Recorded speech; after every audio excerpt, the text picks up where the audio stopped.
Karol Nawrocki, defensor de los valores tradicionales polacos y la soberanía de ese país, gana la presidencia en Polonia sobre el candidato proabortista Rafał Trzaskowski, que contaba con un fuerte apoyo de Bruselas y del progresismo internacional, incluido el expresidente Barack Obama. Para saber más al respecto, estamos con Luca Volonté, que nos habla desde Saronno, en Italia. Luca, bienvenido al programa. Buenas tardes a todos, gracias. Gracias a ti. Por favor, permítenos entender esta victoria del candidato católico, pro familia y pro valores tradicionales polacos en Polonia. Sí, gracias al cielo. Sí, gracias al cielo. He escrito un artículo diciendo que ciertamente todos los santos de Polonia han ayudado a esta victoria, porque Karol Nawrocki, que llegó segundo en la primera vuelta presidencial hace 15 días, ha debido en 10 días reunir en torno a sí a todos los demás candidatos católicos y conservadores para llegar a este resultado que ha logrado, digamos las cosas como son, prácticamente al último minuto, al último respiro, ganando las elecciones con el 50,98% y dejando atrás al candidato que era apoyado por todos, entre los lobbies abortistas y LGTB. El Congreso estadounidense envió cartas a la Unión Europea estas últimas semanas, denunciando las influencias y las manipulaciones del voto en Polonia por parte de organizaciones liberales. Es decir, este candidato, Rafał Trzaskowski, ex alcalde de Varsovia, apoyado por todos los partidos de la coalición, incluida la extrema izquierda, gracias al cielo, ha perdido las elecciones. Y esto da la posibilidad a Polonia, y sobre todo a su nuevo presidente, de imponer el veto a todas aquellas leyes que, en cambio, el gobierno y el candidato Trzaskowski había prometido promulgar: aborto, liberación del divorcio, educación LGTB en todos los colegios, y así el riesgo que había en estas elecciones era un atentado para desarraigar los valores cristianos e introducir abusivamente los disvalores que habrían destruido el sentido nacional. Notable la intervención incluso de Barack Obama en esta contienda y además, por supuesto, la presión de Bruselas para lograr que el que perdió ganara. Sí, cosa increíble. Se había ya visto la intervención de Bruselas hace 3 años a favor de la victoria de Donald Tusk. Bruselas había evitado dar los fondos debidos al gobierno de los conservadores, que hasta hace 3 años gobernaba Polonia.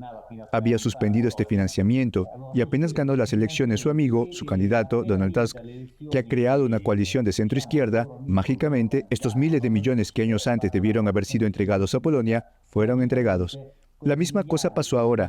Hace algunas semanas el primer ministro Donald Tusk dijo públicamente que no aceptaría ningún pacto sobre la inmigración en un esfuerzo de atraer los votos moderados a su candidato, y Bruselas hizo la finta de no escuchar. Podemos no imaginar cuántos procedimientos han emprendido en Bruselas contra Orbán, que no quería a los inmigrantes. Para el amigo polaco, en cambio, esto ha sido silenciado. Y sobre todo la semana pasada, hace 10 días, Obama, con la excusa de querer ir a recibir un premio cerca de Los, ha visitado Polonia por 2 o 3 días para dar este respaldo a la campaña electoral de Trzaskowski. Por tanto, Trzaskowski, como Donald Tusk, son bastante insoportables en su actitud respecto a Trump. Desde que venció Trump, ambos, tanto el primer ministro polaco como el exalcalde candidato de la presidencia, insultaban al presidente de Estados Unidos, diciendo que era un bueno para nada, que era un arrogante, que nunca lo podrían respaldar.